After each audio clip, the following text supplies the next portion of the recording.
Bonjour, bienvenue à tous sur Acteurs Public TV. Nous sommes ici mobilisés pour les GERU 2017, les Journées nationales d'échange des acteurs du renouvellement urbain au parc de la Villette à Paris. C'est un événement organisé par l'ANRU, l'Agence nationale pour le renouvellement urbain. Et j'ai le plaisir d'accueillir en plateau Gabrielle Gautet. Gabrielle Gautet, bonsoir. Bonsoir. Alors vous êtes directrice des investissements et du développement local de la Caisse des dépôts. Vous venez de participer notamment à la plénière qui s'intitule du PNRU au NPNRU, tous mobilisés pour transformer les quartiers. Alors la Caisse des dépôts est partenaire du nouveau programme national pour le renouvellement urbain. Quels sont selon vous les objectifs de ce programme et comment la Caisse des dépôts compte-t-elle s'inscrire dans cette démarche?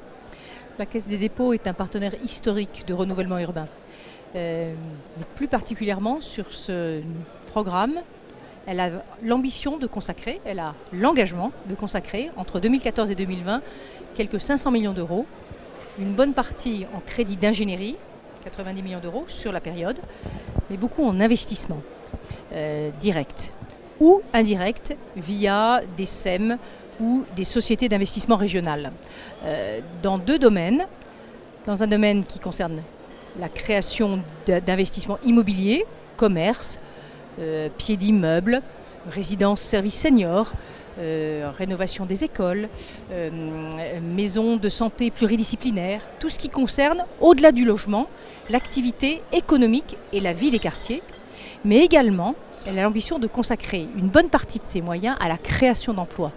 Parce qu'on le sait le moins, mais la Caisse des dépôts accompagne la création d'entreprises. Elle est partenaire pour ce faire des réseaux d'aide à la création d'entreprises. Elle dote des fonds de prêts d'honneur et à travers un certain nombre de réseaux qui distribuent ces prêts et qu'elle accompagne, Réseau Entreprendre, Initiative France, France Active, l'ADI, auxquels nous avons fixé des objectifs plus spécifiques de création d'entreprises dans ces quartiers, en contrepartie des aides que nous leur apportons. Par exemple, nous avons décidé, quand ils créent un emploi dans un de ces quartiers, d'augmenter la dotation que nous leur donnons d'accompagnement de 400 € à l'emploi créé.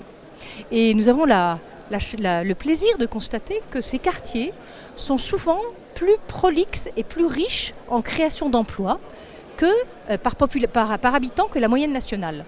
Nous avons, il est vrai, aussi développé un certain nombre de dispositifs spécifiques comme Cité Lab, où c'est souvent les entrepreneurs qui ont réussi d'un quartier qui aident ceux qui veulent créer à la création d'entreprises, ou des fabriques à entreprendre qui sont l'ombrelle de l'ensemble de ces réseaux que nous souhaitions particulièrement développer dans ces quartiers, ou encore les centres d'affaires des quartiers qui sont des espaces propices à l'implantation des entrepreneurs de ces quartiers.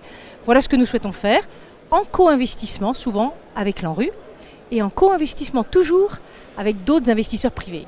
Pas toujours très facile à trouver dans ces quartiers. Alors on a bien compris, vous insistez sur le développement économique. Pourquoi est-ce que cet aspect vous semble vraiment crucial pour encourager le renouvellement urbain ? Pour la bonne raison qu'on a, au cours des politiques passées, beaucoup construit de logements.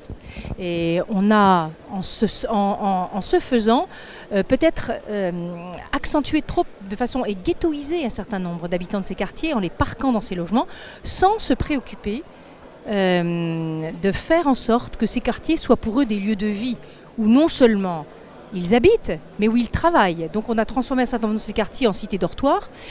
Or, nous souhaitons créer des lieux de vie qui allient bien évidemment le logement indispensable, même la mixité, mais la création d'emplois, l'arrivée d'entreprises, même d'entrepreneurs autres que ces quartiers, l'arrivée de centres de vie que sont des centres commerciaux, avec des grandes enseignes également, mais également de petites boutiques de pieds d'immeubles, et puis tout ce qui est nécessaire à la vie d'un quartier, des cinémas.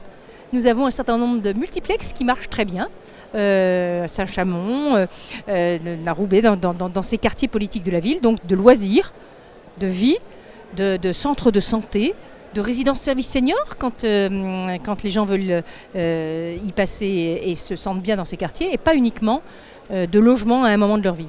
Gabrielle Gautet, merci d'avoir répondu à nos questions. Bonne continuation pour ces GERU 2017 et puis à bientôt. Merci beaucoup, à vous. Merci à tous de nous avoir suivis sur Acteurs Public TV. À très vite.